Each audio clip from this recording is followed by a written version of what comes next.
High friends, welcome to Lakshmi maths. இன்னைக்கு என்ன பார்க்க போகிறோம்னா 7 ஆகஸ்ட் 2025 எஸ்டர்டே நடந்த ஆர்ஆர்பி என்டிபிசி ஷிஃப்ட் 2ல கேட்ட ஜிகே கொஷின்ஸ் வந்து டிஸ்கஸ் பண்ண போகிறோம். அடுத்த ஷிஃப்ட் போகிறவங்க உங்களுக்கு முந்தின ஷிஃப்ட் வரைக்கும் என்னென்ன கொஷின்ஸ் கேட்டிருக்காங்களோ அந்த கொஷின்ஸ் அதுக்கு ரிலேட்டடான டாபிக்ஸ் வந்து படிச்சுட்டு போங்க. கரண்ட் அஃபேர் பொறுத்த வரைக்கும் லாஸ்ட் 6 மந்த்ஸோட கரண்ட் அஃபேர் வந்து நல்லா படிச்சுட்டு போங்க. ஜனவரி 2025 ஜூலை 2025 வரைக்கும் இருக்கக்கூடிய கரண்ட் அஃபேர் பிளஸ் அதுக்கு ரிலேட்டடான ஸ்டாட்டிக் ஜிகே வந்து படிச்சுட்டு போங்க. ஃபர்ஸ்ட் கொஸ்டின் பாருங்க. The third battle of Panipat was fought between which of the following two? மூன்றாவது பானிபட் போர் பின் வருபவர்களில் யாருக்கு இடையே நடந்ததுன்னு கேட்டிருக்காங்க. ஸோ இந்த கொஸ்டின் பார்த்தீங்கன்னா நம்ம ஆல் இன் ஒன் கோர்ஸில் ஹிஸ்ட்ரியிலையும் நம்ம டிஸ்கஸ் பண்ணியிருக்கோம். அதே மாதிரி நம்ம என்டிபிசி டெஸ்ட் பேட்ச்லையும் நம்ம கொடுத்த கொஸ்டின் தான். ஸோ அப்போ மூன்றாவது பானிபட் போர் யாருக்கு இடையில நடந்துச்சு? மராட்டிய பேரரசுக்கும் துரானி பேரரசுக்கும் இடையில நடந்தது தான் எது அப்படின்னு பார்த்தீங்கன்னா இந்த மூன்றாவது பானிபட் போர். ஓகே, ஸோ மூன்றாவது பானிபட் போர் பார்த்தீங்கன்னா 1761 ஜனவரி 14 மராத்தியர்களுக்கும் துரானி பேரரசின் அகமது ஷா அப்தாலிக்கும் இடையில் நடந்தது. ஓகேவா? ஸோ மூன்றாவது பானிபட் போர் வந்து யாருக்கு இடையில நடந்துச்சு அப்படிங்கிறத இந்த ஷிஃப்ட்ல கேட்டிருக்காங்களா? மேபி அடுத்த ஷிஃப்ட்ல என்ன கேட்கலாம்னா மூன்றாவது பானிபட் போர் எப்போ நடந்துச்சு அப்படிங்கிறத கேட்கலாம். 14 ஜனவரி 1761 நடந்துச்சு. யாருக்கு இடையில? மராத்தியர்களுக்கும் துரானி பேரரசோட அகமது ஷா அப்தாலிக்கும் இடையில நடந்துச்சு. அதே மாதிரி இருக்கக்கூடிய முக்கியமான பானிபட் போர் பார்த்தீங்கன்னா முதல் பானிபட் போர், இரண்டாவது பானிபட் போர், மூன்றாவது பானிபட் போர். மொத்தம் எத்தனை பானிபட் போர் இருக்கு? 3 பானிபட் போர் இருக்கு. சோ முதல் பானிபட் போர் பாத்தீங்க அப்படின்னா 21 ஏப்ரல் 1526 நடந்துச்சு. யாருக்கு இடையில? பாபருக்கும் இப்ராஹிம் லோடிக்கும் இடையில நடந்ததுதான் இதுனா இந்த முதல் பானிபட் போர். இரண்டாவது பானிபட் போர் பாத்தீங்கன்னா 5 நவம்பர் 1556 நடந்துச்சு. அக்பருக்கும் ஹேமுவுக்கு இடையில நடந்துச்சு. மூன்றாவது பானிபட் போர் வந்து 14 ஜனவரி 1761 மராத்திய பேரரசு மற்றும் துரானி பேரரசுக்கு இடையில நடந்துச்சு. மேபி அடுத்த ஷிஃப்ட்ல இதுல இருந்து கூட क्वेश्चन கேட்கலாம். முந்தின ஷிஃப்ட்டோட क्वेश्चन அப்படியே கேட்க மாட்டாங்க, அதுக்கு ரிலேட்டடான क्वेश्चन கேட்கலாம். மேபி இதுல வந்து இப்ப பாருங்க தேர்ட் பானிபட் போர் கேட்டிருக்காங்களா? அடுத்த ஷிஃப்ட்டுக்கு ஃபர்ஸ்ட் பானிபட் போர் பத்தி கேட்கலாம். ஃபர்ஸ்ட் பானிபட் போர் எப்ப நடந்துச்சுன்னு கேட்கலாம், இல்லனா யாருக்கு இடையில நடந்துச்சுன்னு கேட்கலாம். இல்ல அதுக்கு அடுத்து வர ஷிஃப்ட்டுக்கு இரண்டாவது பானிபட் போர் பத்தி கேட்கலாம். இரண்டாவது பானிபட் போர் எப்ப நடந்துச்சுங்கிறதையும் கேட்கலாம், யாருக்கு இடையில நடந்துச்சுங்கிறதையும் கேட்கலாம். அதே மாதிரி யாரு ஜெயிச்சாங்க யாரு தோத்தாங்க அப்படிங்கிறதையும் கேட்கலாம். ஓகேவா? சோ ஒரு டாபிக் படிக்கிறீங்கன்னா அதுல எல்லாமே நீங்க வந்து தெளிவா படிச்சுக்கணும். அடுத்த கொஸ்டின் பாருங்க. ஸோ இங்கிலீஷ் மீடியம் ஸ்டூடெண்ட்டும் பார்த்துக்கோங்க. ஃபர்ஸ்ட் பேட்டில் ஆஃப் பானிபட் வந்து 21 ஏப்ரல் 1526 பாபர் அண்ட் இப்ராஹிம் லோடிக்கு இடையில. செகண்ட் பேட்டில் ஆஃப் பானிபட் பார்த்தீங்கன்னா 5 நவம்பர் 1556 அக்பர் அண்ட் ஹேமுக்கு இடையில. தேர்ட் பேட்டில் ஆஃப் பானிபட் பார்த்தீங்கன்னா 14 ஜனவரி 1761 ஸோ மராத்தா அண்ட் துரானி பேரரசுக்கு இடையில நடந்திருக்கு. Pamban island is situated in which among the following states in India? இது நம்ம என்டிபிசியோட டெஸ்ட் பேட்ச்ல கொடுத்த கொஸ்டின் தான். ஓகே, பாம்பன் ஐலாண்ட் வந்து எங்க இருக்கு, எந்த ஸ்டேட்ல இருக்கு? எல்லாருக்குமே தெரியும் அப்படிதானே? எங்க இருக்கு? தமிழ்நாட்டில் இருக்கு. Okay, so Pamban island is also known as Rameswaram island and it is the largest island by area in Tamil Nadu. It is located between peninsular India and Sri Lanka. Most of this island lies between the sea level. கண்டிப்பா Pamban island பத்தி எல்லாருக்குமே தெரிஞ்சிருக்கும் அப்படிதானே? எங்க இருக்கு? நம்ம தமிழ்நாடு ராமேஸ்வரத்துல இருக்கு. Okay, the provisions of the 5th and 6th schedule of the Indian Constitution have been made in order to இந்திய அரசியலமைப்பின் 5வது மற்றும் 6வது அட்டவணைகளின் விதிகள் பின்வருமாறு செய்யப்படுகின்றன அப்படின்னு சொல்லியிருக்காங்க. Okay, so 5th and 6th ஷெட்யூல்ல என்ன சொல்லியிருக்காங்க? நம்ம கான்ஸ்டியூஷன்ல 5th and 6th ஷெட்யூல்ல என்ன சொல்லியிருக்காங்க? Protect the interest of the schedule tribes, பட்டியல் பழங்குடியினரின் நலன்களை பாதுகாத்தல். இதுதான் எதுல சொல்லியிருக்காங்க? 5th and 6th ஷெட்யூல்ல வந்து சொல்லியிருக்காங்க. ஓகே, ஸோ இது நம்ம ஆல் இன் ஒன் கோர்ஸோட பிடிஎஃப்ல உங்களுக்கு ப்ரொவைட் பண்ணியிருக்கோம். அடுத்து பாருங்க, which country Jagar festival celebrated? So எந்த கண்ட்ரில ஜாகர் ஃபெஸ்டிவல் வந்து செலிப்ரேட் பண்றாங்கன்னு கேட்டிருக்காங்க. எங்க அப்படின்னு பாத்தீங்கன்னா Bhutan. Okay, which rebellion is known as big disturbance or great disturbance? Okay, so எந்த ரிபெலியன், எந்த கலகத்தை வந்து நம்ம பிக் டிஸ்டர்பன்ஸ் அப்படின்னு சொல்றோம்? ஆக்சுவலா வெள்ளையர்கள் சொன்னாங்க. ஓகே, சோ வெள்ளையர்கள் என்ன சொன்னாங்க அப்படின்னு பாத்தீங்கன்னா முதல் இந்திய சுதந்திர போர்னு சொல்லக்கூடிய சிப்பாய் கழகம் எப்ப நடந்துச்சு? 1857 மீரூட்ல இருந்து ஸ்டார்ட் பண்ணாங்க. இந்தியாவில் பல்வேறு பகுதிகளில் அந்த கழகம் வந்து வெடிச்சது. ஒவ்வொரு இடத்துலையும் பாத்தீங்கன்னா ஒவ்வொருத்தங்க அந்த படைய தலைமை தாங்கி வழி நடத்திட்டு போனாங்க. இதை வந்து பிரிட்டிஷ்காரங்க என்ன சொன்னாங்க, கிரேட் டிஸ்டர்பன்ஸ் அப்படி இல்லைன்னா பிக் டிஸ்டர்பன்ஸ் அப்படின்னு சொன்னாங்க. ஓகே, ஸோ இன்னைக்கு எக்ஸாம்ல எஸ்டர்டே நடந்த எக்ஸாம்ல டைரக்டா ஃபர்ஸ்ட் முதல் இந்திய சுதந்திர போர் வந்து எந்த வருஷம் நடந்துச்சு அந்த மாதிரி கேட்காம the rebellion refer to as the great disturbance or big disturbance ன்னு எதை சொல்றோம். ஓகேவா, so great disturbance or big disturbance அப்படிங்கிறத எதை சொல்றோம்னா முதல் இந்திய சுதந்திர போர் சிப்பாய் கழகம் 1857 நடந்துச்சு இல்லையா. ஸோ இதை தான் என்ன சொல்றாங்கன்னா great disturbance or big disturbance சொல்றாங்க. ஓகே, ஸோ இதுக்கு இன்னொரு நேம் என்னன்னா சிப்பாய் கழகம் அப்படி இல்லைன்னா முதல் இந்திய சுதந்திர போர்னு சொல்லலாம். Okay, so first war of independence அப்படின்னு சொல்லலாம். ஓகே, ஸோ பிரிட்டிஷ் இந்தியாவின் சூழலில் பெரும் கழகம் அல்லது பெரும் கழகம் என்று குறிப்பிடப்படும் கிளர்ச்சி 1857 நடந்த இந்த சிப்பாய் கழகம் அப்படி இல்லைன்னா முதல் இந்திய சுதந்திர போர்னு சொல்லலாம். இது எங்க இருந்து தொடங்கிச்சு அப்படின்னு பார்த்தீங்கன்னா மீரட்ல இருந்து தொடங்கிச்சு. அதுக்கப்புறம் பார்த்தீங்கன்னா டெல்லி, ஆக்ரா, கான்பூர், லக்னோன்னு பல பகுதிகளில் வந்து இந்த கழகம் வந்து வெடிச்சது. ஒவ்வொரு பகுதிகளிலையும் பார்த்தீங்கன்னா ஒவ்வொருத்தங்க வந்து அந்த படையை வந்து என்ன பண்ணாங்க, வழி நடத்தினாங்க. அப்போ நீங்க என்ன பண்ணணும், 1857 இந்த சிப்பாய் கழகம் பத்தி தரோவா படிக்கணும். ஓகே, ஸோ அடுத்த ஷிஃப்ட் போறவங்க இந்த கழகம் வந்து எதனால வந்துச்சு, எங்க இருந்து ஆரம்பிச்சது, ஒவ்வொரு இடத்துலயும் படைகளை தலைமை தாங்கினவங்க யாரு, அந்த கழகத்துல முக்கியமான தலைவர்கள் யாரெல்லாம் இருந்தாங்க, ஸோ எல்லாத்தையுமே நீங்க தரவா படிச்சுக்கணும். அடுத்து பாருங்க, which DRDO's indigenous air defense system played an important role in Operation Sindoor. Okay, so இது நம்ம CAPDF கோர்ஸ்ல கொடுத்த கொஸ்டின் தான். during Operation Sindoor DRDO's Akashteer, okay, so Akash Teer air defence system played a crucial role. ஓகேவா, ஸோ எது வந்து important role வந்து play பண்ணிச்சு, operation சிந்தூர்ல எது இம்பார்ட்டன்ட் ரோல் பிளே பண்ணிச்சுன்னு கேட்டிருக்காங்க. So Akash Teer air defence system. Okay, அடுத்து பாருங்க, ப்ரீ மான்சூன் ரெயின்ஸ். இது நம்ம லைவ் கிளாஸ்ல நம்ம டிஸ்கஸ் பண்ணோம், மாம்பழ மலை அப்படின்னு பார்த்தோம் இல்லையா. ஸோ அந்த கொஸ்டின் தான் கேட்டிருக்காங்க. Pre monsoon rains are common especially in Kerala and Karnataka towards the end of summer. It is often called, இதை என்ன சொல்லுவோம்னா மேங்கோ ரெயின் அப்படின்னு சொல்லுவோம். ஓகே, நம்ம லைவ் கிளாஸ்ல இந்த கொஸ்டின் நம்ம டிஸ்கஸ் பண்ணியிருக்கோம். ஓகே, கேரளா மற்றும் கர்நாடகாவின் கடலோர பகுதிகளில் கோடையின் இறுதியில் பருவமழைக்கு முந்தைய மழை வந்து என்ன சொல்றோம் அப்படின்னு பாத்தீங்கன்னா மாம்பழ மழை அப்படின்னு சொல்றோம், மேங்கோ ரெயின் அப்படின்னு சொல்றோம். ஓகேவா, சோ இது வந்து பாத்தீங்கன்னா இந்த மலை மாம்பழங்கள் சீக்கிரமாக பழுக்க உதவுவதால் இவை மாம்பழ மலை என்று அழைக்கப்படுகின்றன. ஓகே, சோ அதுக்கப்புறம் இந்த மலை வந்து ஏப்ரல் மலை அப்படி இல்லைன்னா கோடை மலை அப்படின்னு இதை சொல்லுவோம். ஓகே, சோ இதுக்கு எப்படி மேங்கோ ரெயின் பேர் வந்துச்சுன்னா இந்த மழையின் காரணமாக மாம்பழங்கள் வந்து சீக்கிரமா பழுத்துரும். ஓகேவா, சோ அதனாலதான் இதை வந்து மேங்கோ ரெயின் அப்படின்னு சொல்றோம், மாம்பழ மலைன்னு சொல்றோம். ஓகே, சோ இது நம்ம லைவ் கிளாஸ்ல டிஸ்கஸ் பண்ண क्वेश्चन. ஆல் இன் ஒன் கோர்ஸ்ல NTPC கிராஜுவேட் போகும்போது ஒரு லைவ் கொண்டு போனோம் இல்லையா, அந்த லைவ்ல நம்ம டிஸ்கஸ் பண்ண क्वेश्चन. அடுத்த क्वेश्चन பாருங்க, who is the first chairman of election commission of India. So first ஷிஃப்ட்ல என்ன क्वेश्चन கேட்டிருந்தாங்க, ரீசெண்டா அப்பாயிண்ட் ஆன எலெக்ஷன் கமிஷனர் யாருன்னு கேட்டிருந்தாங்க, சீஃப் எலெக்ஷன் கமிஷனர் யாருன்னு கேட்டிருந்தாங்க. சோ சீஃப் எலெக்ஷன் கமிஷனர் யாரு, யார் எஸ்டர்டே கூட பார்த்திருந்தோம், கைனேஷ் குமார். ஓகே, ஸோ இவர் வந்து பார்த்தீங்க அப்படின்னா 26th chief election commissioner. Okay, so இது வந்து ஷிஃப்ட் 1ல கேட்ட question. Okay, so 26th chief election commissioner யாரு அப்படிங்கிறது ஷிஃப்ட் 1ல கேட்ட கொஸ்டின். ஷிஃப்ட் 2ல பாருங்க அதே டாபிக் தான், சீஃப் எலெக்ஷன் கமிஷனர் பத்தி தான் கொஸ்டின் கேட்டிருக்காங்க. ஆனா ஷிஃப்ட் 2ல அதே கொஸ்டினை கேட்காம அதுக்கு ரிலேட்டடான டாபிக் என்ன வந்திருக்கு, the first chief election commissioner of election commission of India யாருன்னு கேட்டிருக்காங்க. ஸோ ஷிஃப்ட் 1ல கேட்டது பார்த்தீங்கன்னா ரீசன்ட் அப்பாயின்மெண்ட் கரண்ட் அஃபேரா கேட்டிருந்தாங்க. ஸோ இது ஷிஃப்ட் 2ல பார்த்தீங்கன்னா ஃபர்ஸ்ட் சீஃப் எலெக்ஷன் கமிஷனர் யாருன்னு கேட்டிருக்காங்க, யாருன்னா சுகுமார் சென். ஓகே, இப்போ புரியுதா முந்தின ஷிஃப்ட்டை எதுக்கு படிக்கணுங்கிறது புரியுதா, முந்தின ஷிஃப்ட்ல கேட்ட கொஸ்டின்ஸ் படிக்கணும், அதுக்கு ரிலேட்டடான டாபிக்ஸ். ஓகே, ஸோ முந்தின ஷிஃப்ட்ல என்ன கேட்டிருந்தாங்க, so 26th chief election commissioner இல்லைனா ரீசன்ட் அப்பாயின்மெண்ட் மாதிரி கேட்டிருந்தாங்க ஷிஃப்ட் 1ல.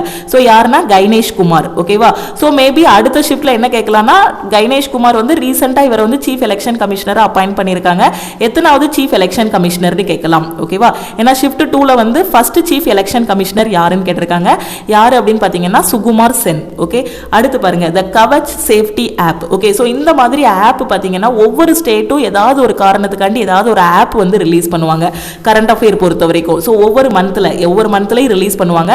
ஸோ எந்த ஸ்டேட் ரிலீஸ் பண்றாங்க, எதுக்காக ரிலீஸ் பண்றாங்கிறத படிச்சுக்கணும். Okay, so the Kavach safety app, இந்த ஆப்பை லான்ச் பண்ணியிருக்கிறது யாரு அப்படின்னு பாத்தீங்கன்னா தெலுங்கானா ஸ்டேட்ல வந்து என்ன பண்ணியிருக்காங்க, லான்ச் பண்ணியிருக்காங்க. எதுக்காகனா சில்ட்ரனோட சேஃபர் என்வரான்மெண்ட்டுக்கு, ஒரு சேஃபான என்வரான்மெண்ட்டுக்கு லான்ச் பண்ணியிருக்கிறது தான் எது அப்படின்னு பார்த்தீங்கன்னா இந்த Kavach safety app. Okay, so இதுவும் நம்ம லக்ஷ்மி மேக்ஸோட கரண்ட் அஃபேர் PDF கோர்ஸில் கொடுத்த கொஸ்டின் தான். ஓகே, அடுத்த கொஸ்டின் பாருங்க, on what basis human development index is calculated. இதுவும் நம்ம லைவ் கிளாஸ்லயும் டிஸ்கஸ் பண்ணியிருக்கோம். கரண்ட் அஃபேர்ல பார்த்தீங்க அப்படின்னா ஹியூமன் டெவலப்மெண்ட் இண்டெக்ஸ்ல ரேங்க் எல்லாமே பார்த்துருப்போம். அதில் ஒரு வேர்டாக கொடுத்துருப்போம். ஹியூமன் டெவலப்மெண்ட் இண்டெக்ஸ் வந்து எதை வச்சு கால்குலேட் பண்ணுறாங்க அப்படிங்கிறது. ஸோ இந்த ஹியூமன் டெவலப்மெண்ட் இண்டெக்ஸ் வந்து எதை வச்சு கால்குலேட் பண்ணுறாங்க அப்படின்னு பார்த்தீங்கன்னா health, education, standard of living இதை வச்சு கால்குலேட் பண்ணுறது தான் human development index, HDI index, HDIன்னு சொல்லுவாங்க. Okay, the third battle of Tarain was fought between dash and dash ன்னு கேட்டிருந்தாங்க. Okay, so the third battle of Tarain was fought between Iltutmish and Tajuddin Yaldav. Okay, so இதுவும் பார்த்தீங்கன்னா நம்ம all in one கோர்ஸில் கொடுத்தது தான். The third battle of Tarain was fought between Iltutmish and Tajuddin Yaldav. Okay, the third battle of Tarain took place in 1215 AD. Okay, so அந்த இயரும் படிச்சுக்கணும், யாருக்கு இடையில நடந்துச்சுங்கிறதையும் பார்த்துக்கணும். ஓகே, ஸோ இந்த ஷிஃப்ட்ல வந்து தேர்ட் பேட்டில் ஆஃப் தரைன் வந்து யாருக்கு இடையில நடந்திருக்குன்னு கேட்டிருக்காங்களா. அடுத்த ஷிஃப்ட்ல எப்படி கேட்கலாம்னா எந்த இயர்னு கேட்கலாம். ஓகேவா, so Yalduz was defeated by Iltutmish. Maybe அடுத்த ஷிஃப்ட்ல எப்படி கேட்கலாம், இதுல வின் பண்ணவங்க யாருன்னு கேட்கலாம். ஸோ யாரு, இல்துமிஷ் வந்து யாரை தோக்கடிச்சாரு, இந்த தஜூதீனை வந்து தோக்கடிச்சிருக்காரு. Okay, so battle of Tarain, third battle of Tarain யாருக்கு இடையில நடந்துச்சு, Iltutmish and Tajuddin. Okay, so எந்த வருஷம்னா 1215. இதுல வந்து யாரு தோத்தாங்க அப்படின்னு பாத்தீங்கன்னா தஜூதீன். ஓகே, ஸோ யாரு தோக்கடிச்சாங்க, இல்துமிஷ் வந்து தஜூதீனை தோற்கடிச்சாரு. ஓகே, வின் பண்ணது வந்து இல்துமிஷ், டிஃபீட் ஆனவங்க, ஓகே, தோத்தவங்க யாரு அப்படின்னு பாத்தீங்கன்னா தஜூதீன். ஓகே, ஸோ இந்த மாதிரி ஹிஸ்டரி படிக்கும் போது நீங்க ஒரு ஸ்டோரியா வந்து படிச்சுக்கணும். ஓகே, ஸோ இல்துமிஷ் யாருன்னு உங்களுக்கு தெரியும் அப்படிதானே. Iltutmish was a slave and son in law of Qutbuddin Aibak. Qutbuddin ஐபக்கோட சன் இன் லா தான் யாருன்னா இல்துமிஷ். ஓகேவா, சோ இவர் தான் என்ன பண்ணுவாரு, சோ குதுமினாரை கட்டி முடிப்பாரு அப்படிதானே. ஏன்னா ஸ்டார்ட் பண்ணவர் யாருன்னா ஐபக், குதுப்தீன் ஐபக் வந்து ஸ்டார்ட் பண்ணுவாரு. குதுமினார் கட்டுறதுக்கு குதுப்தீன் ஐபக் வந்து ஸ்டார்ட் பண்ணுவாரு. அதுக்கப்புறம் அதை கட்டி முடிக்கிறது யாரு அப்படின்னு பாத்தீங்கன்னா இல்துமிஷ் வந்து கட்டி முடிப்பாரு. இவர் வந்து டெல்லி சுல்தானேட், இவரோட பீரியட் ஆட்சி காலம் பாத்தீங்க அப்படின்னா 1211 இருந்து 1236 வரைக்கும் இல்துமிஷோட ஆட்சி காலம். ஓகேவா, சோ குதுமினாரை கட்டி முடிச்சவர் யாருன்னா இல்துமிஷ், கட்ட ஆரம்பிச்சவர் யாருன்னா குதுப்தீன் ஐபக். இது எல்லாமே உங்களுக்கு ஆல் இன் ஒன் கோர்ஸ்ல நான் டீச் பண்ணியிருக்கேன். ஓகேவா, ஸோ நீங்க கரெக்டா நம்ம ஆல் இன் ஒன் கோர்ஸ்ல இருக்கக்கூடிய ரெக்கார்டட் கிளாஸஸ் பிளஸ் நம்ம கொடுக்கக்கூடிய கரண்ட் அஃபேர், NTPCக்கு நம்ம கொடுக்குற டெஸ்ட் பேட்ச், அதே மாதிரி வீக்லி பிளான் வந்து கொடுத்துருப்போம். இதை கரெக்டா ஃபாலோ பண்ணிட்டு வந்துட்டீங்க அப்படின்னா எந்த எக்ஸாம்லனாலும் ஒரு டாப்பராகவே உங்களால செலக்ட் ஆக முடியும். Okay, which disease caused by protozoa. Okay, so இதுக்கு ஆப்ஷன் என்ன இருந்துச்சுன்னு தெரியல, ஆனால் இந்த கொஸ்டினும் நம்ம லக்ஷ்மி மேக்ஸோட லைவ் கிளாஸ் கொண்டு போனோம் இல்லையா லாஸ்ட் மந்த், அதில் டிஸ்கஸ் பண்ண கொஸ்டின் தான். Okay, protozoa, which disease caused by protozoa எது அப்படின்னு பார்த்தீங்கன்னா மேபி ஆப்ஷனில் மலேரியா இருந்திருக்கலாம். ஓகே, ஸோ புரோட்டோசோவாவால் ஏற்படக்கூடிய அந்த டிசீஸ் எது அப்படின்னு பார்த்தீங்கன்னா மலேரியா, அதுக்கப்புறம் பார்த்தீங்கன்னா அமியோபிக் டிசென்ட்ரி, அதுக்கப்புறம் வந்து ட்ரைகோமோனசிஸ், இது எல்லாமே பார்த்தீங்கன்னா புரோட்டோசோவாவால் ஏற்படக்கூடிய டிசீஸ். ஆப்ஷனில் எப்படி இருந்துச்சோ அதை பொறுத்து நீங்கள் வந்து சூஸ் பண்ணணும். ஓகே, ஸோ நம்ம லைவ் கிளாஸில் டிஸ்கஸ் பண்ணும்போது பார்த்தீங்கன்னா மலேரியா மட்டும் சொல்லிட்டு அதுக்கு கீழே ஒரு சின்ன எக்ஸ்பிளனேஷன் கொடுத்துருந்தோம். எஸ்டர்டே ஆப்ஷனில் மலேரியா இருந்துச்சு அப்படின்னா நீங்கள் மலேரியா சூஸ் பண்ணியிருக்கணும். இல்லை வேறு ஏதாவது இப்போ ட்ரைகோமோனசிஸ் இருக்குது அப்படின்னா அதை சூஸ் பண்ணியிருக்கலாம். இல்லை டிசென்ட்ரி இருக்குது அப்படின்னா அதையும் நீங்கள் வந்து சூஸ் பண்ணியிருக்கலாம். ஆப்ஷன் பொறுத்து இதுக்கு ஆன்சர் வந்து மாறும். ஓகே, எந்த நோயினாலும் அவங்க கொடுத்துருக்கலாம். ஓகே, புரோட்டோசோவாவால் ஏற்படக்கூடிய நோய் எது அப்படின்னு பாத்தீங்கன்னா மலேரியா, டிசென்ட்ரி, ட்ரைகோமோனோசிஸ். ஓகே, அடுத்த क्वेश्चन பாருங்க. Who can make laws for union territories on any subject under the 3 list, union list, state list and concurrent list? மத்திய பட்டியல், மாநில பட்டியல் மற்றும் பொது பட்டியல் ஆகிய 3 பட்டியல்களின் கீழ் எந்த விஷயத்திலும் யூனியன் பிரதேசங்களுக்கான சட்டங்களை யார் இயற்ற முடியும் கேட்டிருக்காங்க. யாரு அப்படின்னு பாத்தீங்கன்னா பார்லிமெண்ட் ஆஃப் இந்தியா. ஓகே, பாராளுமன்றம் வந்து இயற்றலாம். ஓகே, சோ இது வந்து நம்ம பாலிட்டி PDFல நம்ம கொடுத்த क्वेश्चन தான். அடுத்து the main military exercise between India and UAE. Okay, so ஒவ்வொரு கண்ட்ரிக்கு இடையிலையும் நாம வந்து கூட்டு ராணுவ பயிற்சி வந்து பண்ணுவோம். ஓகே, ஸோ அது எல்லாமே நீங்க வந்து படிச்சுட்டு போகணும். இந்தியாவுக்கும் UAEக்கும் இடையில இருக்கக்கூடிய அந்த கூட்டு பயிற்சி, அந்த ராணுவ பயிற்சியோட நேம் என்ன அப்படின்னு பார்த்தீங்கன்னா டெசர்ட் சைக்ளோன். ஓகே, ஒவ்வொரு நாட்டுக்கு இடையில US கூட என்ன, UK கூட என்ன, அதே மாதிரி சைனா கூட என்னன்ட்டு ஒவ்வொரு நாட்டு கூடயும் நம்ம என்னென்ன இது பண்ணியிருக்கோமோ மிலிட்டரி எக்ஸசைஸ் பண்றோமோ அது எல்லாமே நீங்க வந்து என்ன பண்ணிக்கணும், படிச்சுக்கணும். ஓகே, அப்போ அடுத்த ஷிஃப்ட் போறவங்க இம்பார்ட்டன்ட் மிலிட்டரி எக்ஸசைஸ் வந்து நீங்க படிச்சுட்டு போங்க.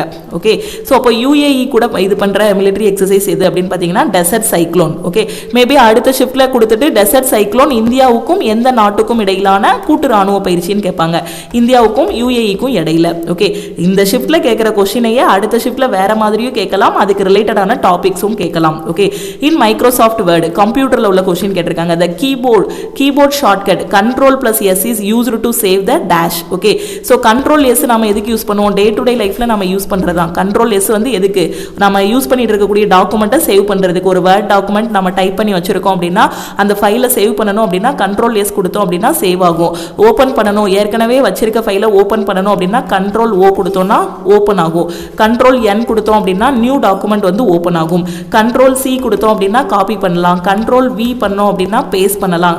கண்ட்ரோல் எக்ஸ் அப்படின்னா அந்த பேராகிராஃபாக இருக்கட்டும் ஏதாவது ஒரு இதை வந்து கட் பண்ணுறதுக்கு. ஓகே, ஸோ கட் பண்ணுறதுக்கு அதே இது பிரிண்ட் பண்ணுறதுக்கு பார்த்தீங்கன்னா கண்ட்ரோல் பி வந்து பிரிண்ட் பண்ணுறதுக்கு. ஓகே, ஸோ நிறைய பேர் பார்த்தீங்கன்னா கண்ட்ரோல் பி தான் பேஸ்ட் பண்ணுறதுக்கு நினச்சிட்டு இருக்காங்க. ஆக்சுவலாக பேஸ்ட் பண்ணுறதுக்கு கண்ட்ரோல் வி, பிரிண்ட் பண்ணுறதுக்கு பார்த்தீங்க அப்படின்னா கண்ட்ரோல் பி. இந்த மாதிரி நிறைய ஷார்ட்கட் கீஸ் வந்து இருக்குது. ஸோ இந்த ஷார்ட்கட் கீஸ் எல்லாமே அடுத்த ஷிஃப்ட் போகிறவங்க படிச்சுட்டு போங்க. ஏன்னா கம்ப்யூட்டர் பொறுத்த வரைக்கும் அப்ரிவேஷன் அண்ட் ஷார்ட்கட் கீ வந்து கேட்பாங்க. ஓகே, 78th, ஸோ இது நீங்கள் நியூஸ்லேயே பார்த்துருப்பீங்க. 78th Cannes film festival was held from May 13 to May 24. It took place in dash. Okay, so இந்த கேன்ஸ் ஃபிலிம் ஃபெஸ்டிவல் எங்கே நடந்துச்சுன்னு கேட்டிருக்காங்க. எங்கன்னா பிரான்ஸில். ஓகேவா, ஸோ இதுவும் நம்ம கரண்ட் அஃபேரோட பிடிஎஃப் கோர்ஸில் கொடுத்துருக்கோம். அடுத்த ஷிஃப்ட் போகிறவங்களுக்கு என்ன கேட்கலாம்னா இந்த ஷிஃப்ட்டில் எங்கே நடந்துச்சுன்னு கேட்டிருக்காங்களா, அடுத்த ஷிஃப்ட்டில் எத்தனாவது ஃபிலிம் ஃபெஸ்டிவல்னு கேட்கலாம். 78th கேன்ஸ் ஃபிலிம் ஃபெஸ்டிவல் எங்கே நடந்துச்சு அப்படின்னு பார்த்தீங்கன்னா ஃப்ரான்ஸில் நடந்திருக்கு.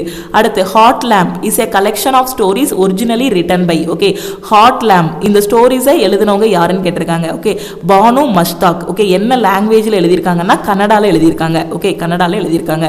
அடுத்து பாருங்க, Raja Harishchandra a movie directed by Dada Saheb Phalke in 1913 is consider as first full length film of dash India. Okay, so இதில் என்ன கேட்டிருந்தாங்க அப்படின்னு பார்த்தீங்கன்னா ஃபர்ஸ்ட் ஃபுல் லென்த் ஃபிலிம் எதுன்னு கேட்டிருந்தாங்க. எஸ்டர்டே கேட்ட கொஸ்டின் வந்து ஃபர்ஸ்ட் ஃபுல் லென்த் ஃபிலிம் எதுன்னு கேட்டிருந்தாங்க. அந்த ஃபிலிமோட நேம் வந்து ராஜா ஹரிச்சந்திரா. ஓகே, ராஜா ஹரிஷ்சந்திரா. ஓகே, ஸோ இதோட டைரக்டர் யாருன்னா தாதா சாஹிப் பால்கே. ஓகே, ஸோ 1913 உருவாக்கப்பட்ட படம் இது. ஓகே, ஸோ ஒரு ஃபுல் லென்த் மூவியா இந்தியாவில் உருவாக்கப்பட்ட முதல் படமே எது அப்படின்னு பார்த்தீங்கன்னா இந்த ராஜா ஹரிச்சந்திரா. ஓகே, ஸோ எஸ்டர்டே கேட்டது பார்த்தீங்கன்னா ஃபிலிமோட நேம் வந்து கேட்டிருந்தாங்க. மேபி அடுத்த ஷிஃப்ட்ல உங்களுக்கு வேற மாதிரி கேட்கலாம். ஓகே, எப்படி கேட்கலாம்னா யார் அதோட டைரக்டர்னு கேட்கலாம். Okay, first full length movie ஓட நேம் கேட்க, இப்போ வந்து நேம் கேட்டிருக்காங்க. அடுத்த இதில் பார்த்தீங்கன்னா எந்த வருஷம்னு கேட்கலாம், யார் டைரக்ட் பண்ணாங்கன்னு கேட்கலாம். ஓகே, ஸோ இது வந்து நம்ம டெஸ்ட் பேட்ச்ல இந்த மாதிரி தான் உங்களுக்கு கொஸ்டின் கொடுத்துருந்தோம். Raja Harishchandra a movie directed by Dada Saheb Phalke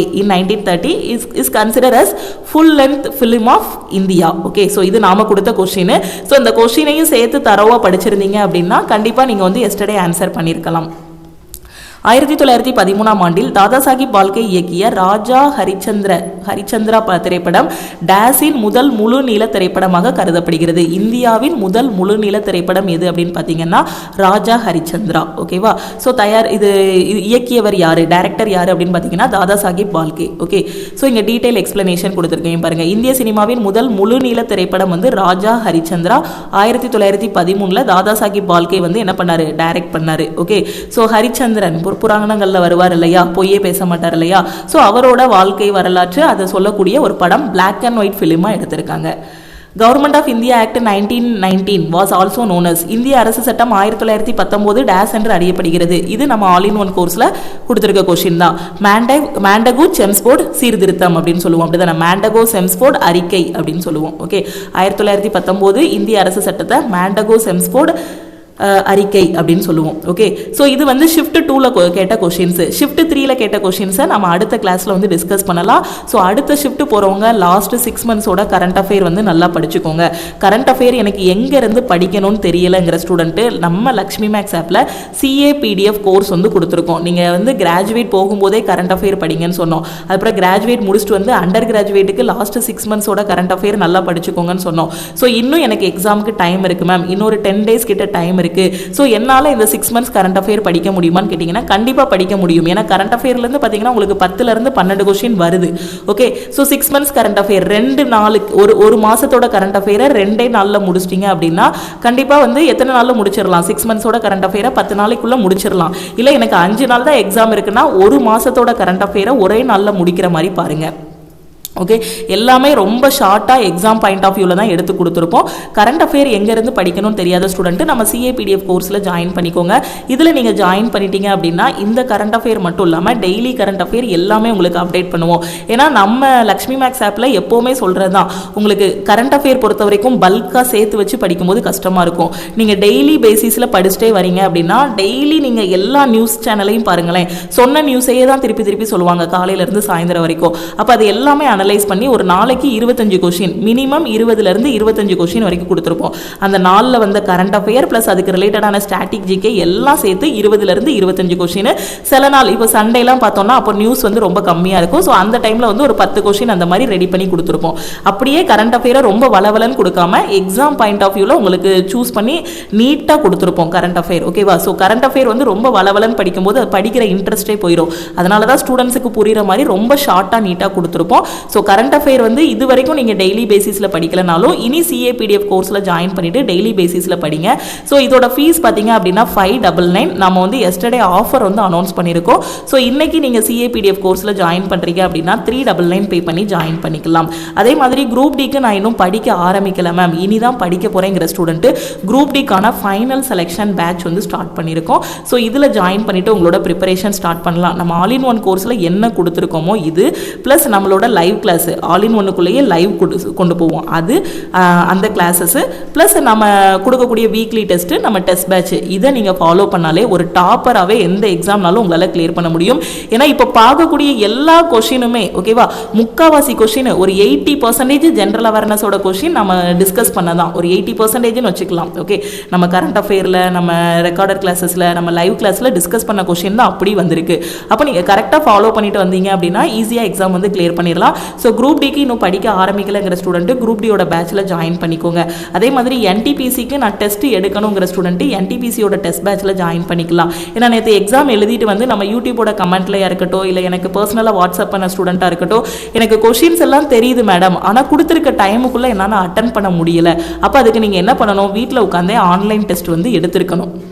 okay, ஏன்னா நம்ம சிலபஸ் முடிக்கணும், ப்ரீவியஸ் இயர் கொஷின் ப்ராக்டிஸ் பண்ணணும், ரிப்பீட்டடாக டெஸ்ட் எடுக்கணும். இங்கே வச்சே நம்ம டெஸ்ட் எடுக்காமல் எக்ஸாம் ஹாலில் போய் தான் முதல்ல நம்ம டெஸ்ட் எழுதுவோம். அப்படிங்கும்போது அந்த 1.5 மணி நேரத்தை ஹேண்டில் பண்ணுறதுக்கு கஷ்டமாக இருக்கும். அதனால் வீட்டில் இருந்து டெஸ்ட்டு போட்டு ப்ராக்டிஸ் பண்ணிக்கோங்க. ஆல்ரெடி எக்ஸாம் முடித்தவங்க இந்த எக்ஸாமில் என்னென்ன மிஸ்டேக்ஸ்லாம் பண்ணீங்களோ அது எல்லாத்தையும் நெக்ஸ்ட் எக்ஸாமில் கரெக்ட் பண்ணிக்கோங்க. எங்கெங்கே வீக் ஏரியாஸ் இருக்கோ அது எல்லாத்தையும் இம்ப்ரூவ் பண்ணுங்கள். அடுத்தடுத்த ஷிஃப்ட் போகிறவங்க முந்தின ஷிஃப்ட்டோட அனாலிசிஸ் பார்த்துட்டு அதுக்கு ரிலேட்டடான கொஷின்ஸு லாஸ்ட்டு 6 மந்த்ஸோட கரண்ட் பேர் வந்து படிச்சுட்டு போங்க. ஓகே, இந்த பிடிஎஃப் கோர்ஸ் அதுக்கப்புறம் நம்ம ஆல் இன் ஒன் கோர்ஸில் எப்படி ஜாயின் பண்ணுறது அப்படின்னா, இதுதான் நம்ம டீமோட வாட்ஸ்அப் நம்பர். இந்த நம்பரை லக்ஷ்மி மேக்ஸ்ன்னு சேவ் பண்ணிவிட்டு ஆல் இன் ஒன் ஜாயின் பண்ணால் இந்த நம்பருக்கு ஐ வாண்ட் ஆல் இன் ஒன்னு மெசேஜ் பண்ணுங்கள். அதே இது கரண்ட் அஃபேர் ஜாயின் பண்ணிங்க அப்படின்னா ஐ வாண்ட் சிஏன்னு மெசேஜ் பண்ணுங்கள். எம்டிஎஸ் டெஸ்ட் ஜாயின் பண்ணுறீங்க அப்படின்னா ஐ வாண்ட் எம்டிஎஸ் டெஸ்ட்டுன்னு மெசேஜ் பண்ணுங்கள். குரூப் டியோட டெஸ்ட் பேட்ச் ஜாயின் பண்ணுறீங்க அப்படின்னா ஐ வாண்ட் குரூப் டி டெஸ்ட்டுன்னு மெசேஜ் பண்ணுங்கள். ஓகேவா? ஸோ எஸ்டர்டே வந்து நம்ம லக்ஷ்மி மேக்ஸ் ஆப்பில் இருக்கக்கூடிய கரண்ட் அஃபேர் அண்ட் டெஸ்ட் பேட்சுக்கு ஆஃபர் வந்து அனௌன்ஸ் பண்ணியிருந்தோம். ஸோ நீங்கள் ஆஃபரில் ஜாயின் பண்ணக்கூடிய ஸ்டூடெண்ட்டு இந்த நம்பருக்கு நீங்கள் மெசேஜ் பண்ணதும் டீமில் இருந்து கான்டாக்ட் பண்ணிட்டு ஜிபே நம்பர் இல்ல அக்கௌண்ட் நம்பர் கொடுப்பாங்க. அதுக்கு 399 பே பண்ணிட்டு பேமெண்ட்டோட ஸ்கிரீன்ஷாட் சென்ட் பண்ணீங்கன்னா பேக் எண்ட்ல இருந்து அக்சஸ் கொடுத்துருவாங்க. அதுக்கப்புறம் நீங்க கரண்ட் அஃபேர் டெஸ்ட் எல்லாமே பிராக்டிஸ் பண்ணிக்கலாம். ஆல் இன் ஒன் ஜாயின் பண்ணக்கூடிய ஸ்டூடெண்ட் இந்த நம்பருக்கு ஐ வாண்ட் ஆல் இன் ஒன்னு மெசேஜ் பண்ணீங்கன்னா டீம்ல இருந்து கான்டாக்ட் பண்ணிட்டு ஜிபே நம்பர் இல்ல அக்கௌண்ட் நம்பர் கொடுப்பாங்க. அதுக்கு 1999 பே பண்ணிட்டு பேமெண்ட்டோட ஸ்கிரீன்ஷாட் சென்ட் பண்ணீங்கன்னா பேக் எண்ட்ல இருந்து அக்சஸ் கொடுத்துருவாங்க. உங்களுக்கு லைஃப் டைம் வேலிடிட்டி இருக்கும். இந்த ஒரு கோர்ஸ்ல 50க்கும் மேற்பட்ட சென்ட்ரல் கவர்மெண்ட் எக்ஸாம்ஸ் எல்லாமே ஃபர்ஸ்ட் அட்டெம்ப்ட்ல கிளியர் பண்ற மாதிரி கிளாஸஸ் எல்லாமே கொடுத்துருப்போம். இப்போதான் உங்களுக்கு 18 வயசு 20 வயசு ஆகுது, இப்போதான் காம்படிட்டிவ் எக்ஸாம் ப்ரிப்பேர் பண்றீங்க அப்படின்னா நீங்க லைஃப் டைம் வேலிடிட்டியோட ஜாயின் பண்ணிக்கோங்க. அதே இது எனக்கு வந்து last chance ma'am 1 year validity போதுங்கிற ஸ்டூடெண்ட் 1 இயர் வேலிடிட்டியில் நீங்கள் வந்து ஜாயின் பண்ணிக்கலாம். 1 இயர் வேலிடிட்டிக்கான ஆல் இன் ஒன் கோர்ஸோட ஃபீஸ் வந்து 1499. ஓகே, எல்லாமே நம்ம ஆப்பில் பெர்ஃபெக்டாக கொடுத்துட்டோம். எல்லா சென்ட்ரல் கவர்மெண்ட் எக்ஸாமுக்குமான கிளாஸஸ் எல்லாமே இதிலே அவைலபிளாக இருக்குது. ஸோ படிக்க ஆரம்பிங்க. வேறு எதுவும் டவுட் இருக்குது அப்படின்னா மறக்காமல் இந்த நம்பருக்கு வாட்ஸ்அப் பண்ணுங்கள். திருப்பியும் நம்ம அடுத்த கிளாஸில் மீட் பண்ணலாம். கரண்ட் அஃபேர் அண்ட் டெஸ்ட் பேட்சோட ஆஃபர் வந்து இன்னைக்கு க்ளோஸ் ஆகிரும். Okay, group D test, NTPC test, எம்டிஎஸோட டெஸ்ட், கரண்ட் அஃபேருக்கான பிடிஎஃப் கோர்ஸ் எதில் நீங்கள் ஜாயின் பண்ணாலும் 399 பே பண்ணி ஜாயின் பண்ணிக்கலாம். அந்த ஆஃபர் வந்து இன்னைக்கு க்ளோஸ் ஆகிரும். டெஸ்ட் பேட்ச் அண்ட் கரண்ட் அஃபேருக்கு மட்டும்தான் ஆஃபர் அனௌன்ஸ் பண்ணியிருக்கோம். திருப்பியும் நம்ம அடுத்த கிளாஸில் மீட் பண்ணலாம். எக்ஸாம் போகும்போது கையில் மருதாணி வச்சிருந்தீங்க அப்படின்னா மருதாணியை ரிமூவ் பண்ணிடுங்க. அதே மாதிரி தடை செய்யப்பட்ட பொருட்கள், மொபைல் ஃபோனு, கால்குலேட்டர் இது மாதிரி எதுவுமே கொண்டு போகக்கூடாது. எக்ஸாம் ஹாலுக்குள்ள ஹால் டிக்கெட்டை black and white print out எடுத்து எடுத்துக்கோங்க, பாஸ்போர்ட் சைஸ் ஃபோட்டோ 2 வச்சுக்கோங்க, ஆதார் கார்டோட ஒரிஜினல் வச்சுக்கோங்க. எக்ஸாம் ஹாலுக்கு கரெக்டான டைமுக்கு போங்க. அவங்க கொடுத்துருக்கக்கூடிய ரிப்போர்ட்டிங் டைமில் எக்ஸாம் ஹாலில் இருக்கிற மாதிரி பார்த்துக்கோங்க. ஓகே, வேறு எதுவும் எக்ஸாம் பற்றி டவுட் இருக்குன்னா இந்த நம்பருக்கு வாட்ஸ்அப் பண்ணுங்கள். SC ST student travel pass வேறு, ஹால் டிக்கெட் வேறு. ஓகே, ட்ராவல் பாஸுங்கிறது நீங்கள் ட்ரெயினில் ஃப்ரீயாக ட்ராவல் பண்ணுறதுக்கு இருக்கிறது, பார்க்குறதுக்கு ஹால் டிக்கெட் மாதிரியே இருக்கும், அதை தூக்கிட்டு போயிடாதீங்க. ட்ராவல் பாஸு ட்ரெயினில் ஃப்ரீயாக ட்ராவல் பண்ணுறதுக்கு, ஹால் டிக்கெட்டு தனியாக டவுன்லோட் பண்ணி வச்சுக்கணும். ஓகே, வேறு எதுவும் டவுட் இருந்தால் கிளாரிஃபை பண்ணிவிட்டு அதுக்கப்புறமா எக்ஸாம் ஹாலுக்கு போங்க. ஓகே, ஸோ திருப்பியும் நெக்ஸ்ட் கிளாஸில் மீட் பண்ணலாம். உங்கள் ஃப்ரெண்ட்ஸும் எக்ஸாமுக்கு ப்ரிப்பேர் பண்ணுறாங்கன்னா அவங்களுக்கும் நம்ம ஆல் இன் ஒன் கோர்ஸ் பற்றின இன்ஃபர்மேஷன் ஷேர் பண்ணுங்கள். நம்ம டெலகிராம் குரூப்பு, டெலகிராம் சேனலில் இன்னும் ஜாயின் பண்ணல அப்படின்னா டெலகிராம் குரூப் அண்ட் சேனல்லையும் ஜாயின் பண்ணிக்கோங்க. இன்ஸ்டாகிராம்லையும் லக்ஷ்மி மேக்ஸை ஃபாலோ பண்ணிக்கோங்க. தேங்க்யூ.